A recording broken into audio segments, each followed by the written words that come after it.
मिटकरींच्या कारवर हल्ला करणाऱ्या चौघांनी पोलिसांसमोर आत्मसमर्पण केलंय। मुख्य आरोपी सचिन गायलटसह चौघे पोलिसांच्या ताब्यात आहेत, तर या चौघांनीही आत्मसमर्पण केल्याची माहिती समोर येते। अकोल्याच्या सिव्हिल लाईन पोलीस स्थानकामध्ये यांनी आत्मसमर्पण केलं आहे। तर अकोल्यामध्ये अमोल मिटकरी यांच्या कारची तोडफोड केलेली होती। परवाच्या दिवशी घटना घडलेली होती जेव्हा अमोल मिटकरींनी राज ठाकरेंवर टीका केली, सुपारीबाज असा उल्लेख केला।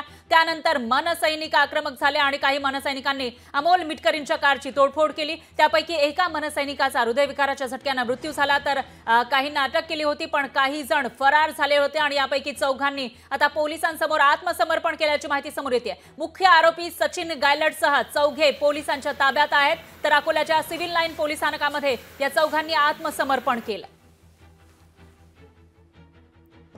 त्यामुळे आता या चौघांची किती दिवस चौकशी चालते, पुढे नेमकं काय होणार या प्रकरणामध्ये ते बघावं लागणार आहे। तर 2 दिवसांपूर्वी आक्रमक होऊन मनसैनिकांनी कार फोडलेली होती अमोल मिटकरींची आणि त्यानंतर आता या चौघांनी आत्मसमर्पण केलं।